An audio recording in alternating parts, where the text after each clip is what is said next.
Halo, selamat datang di channel Ruang Taktik. Di video kali ini kita akan analisis pertandingan Chelsea versus Lille. Nah, Ruang Taktik mau kenalin aplikasi yang bisa dipakai untuk update berita sepak bola. Nggak cuma liga dari luar negeri, ada Liga 1 Indonesia di sini. Ada klasemen, berita, highlights, semua ada di satu aplikasi. Download secara gratis dan legal buat football app.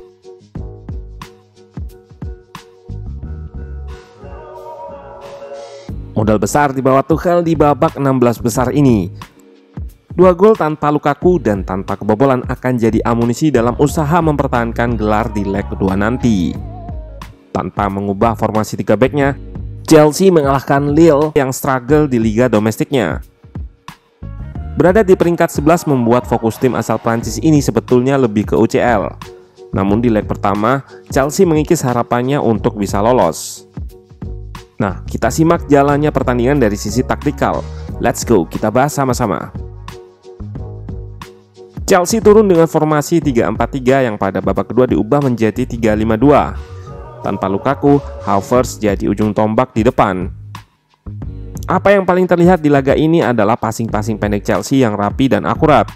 Hal ini dibukukan juga dalam statistik yang mencatat total 85% akurasi umpan sukses Chelsea. Apa gunanya passing-passing pendek ini? Yang pertama, untuk eliminasi press Lille. Di awal laga, Chelsea bisa melakukan build up dari bawah dan bikin 2 peluang berbahaya yang gagal dikonversi jadi gol. Namun peluang ini juga yang mengantarkan Chelsea mendapat corner sehingga terjadi gol pertama. Corner ini berkat kejelian Havertz mencari ruang. Kita lihat dari awal pemain asal Jerman ini mengambil posisi yang jauh dari marking lawan. Lalu dia menyerang ruang di belakang pemain Lille yang sudah diganggu duluan oleh Aspi sehingga bisa berdiri bebas.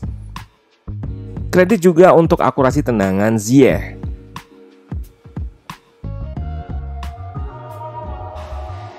Kita akan bedah peran false nine yang dimainkan Havertz.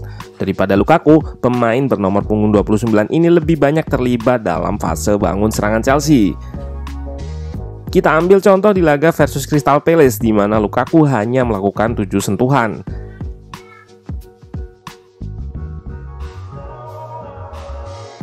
Hal ini tentunya karena kemampuan serta perbedaan role yang diemban masing-masing pemain. Havertz kerap sekali drop untuk membantu mengalirkan bola.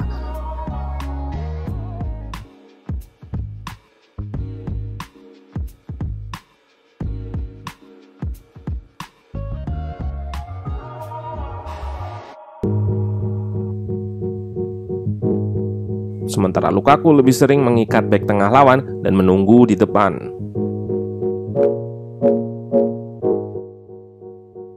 Peran Lukaku ini memang akan terasa saat lawan menerapkan blok rendah.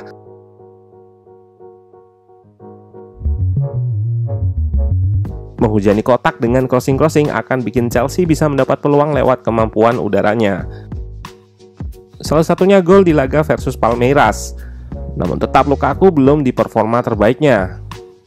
Hal lain yang jadi sorotan adalah pressures atau press yang dilakukan oleh kedua pemain. Havertz lebih tinggi rata-rata melakukan pressnya dibanding Lukaku.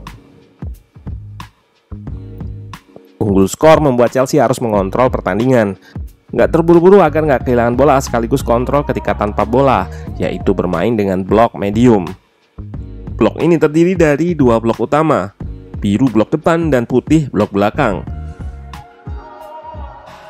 Blok yang diisi 3 pemain depan lebih ke menutup opsi umpan. Press ke pembawa bola dilakukan nggak terlalu agresif. Seringnya juga disupport oleh 2 CM di belakang terutama Kante. Kovacic lebih sebagai cover. Kita lihat salah satu peluang ini yang diinisiasi oleh Kante.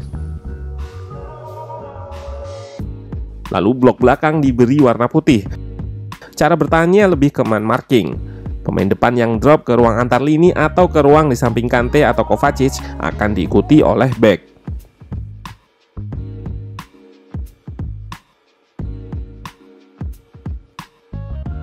Cara bertahan seperti ini juga yang bisa membalikkan performa Rudiger. Yap, pemain asal Jerman ini kerap keluar dari zonanya untuk press ke depan dengan timing yang tepat.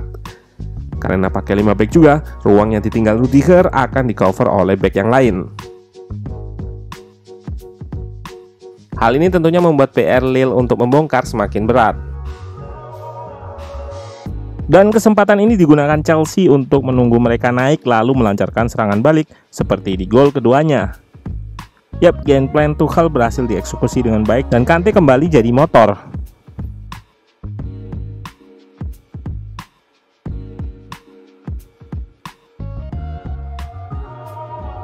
Pulisic bebas dan tendangannya yang sedikit naik membuat kiper nggak mampu menghalau. 2-0.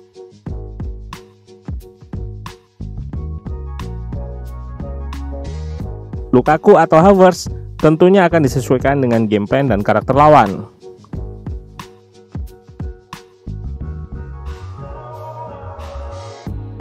Untuk mengincar transisi, Havertz lebih baik karena bisa jadi penyuplai winger yang punya kecepatan. Sementara untuk lawan yang low block, Lukaku bisa digunakan sebagai target crossing. Baik menggunakan nomor 9 murni atau false 9, punya kelebihan dan kelemahan masing-masing. Tentunya Tuchel juga akan melakukan rotasi, disesuaikan dengan pemain yang tersedia.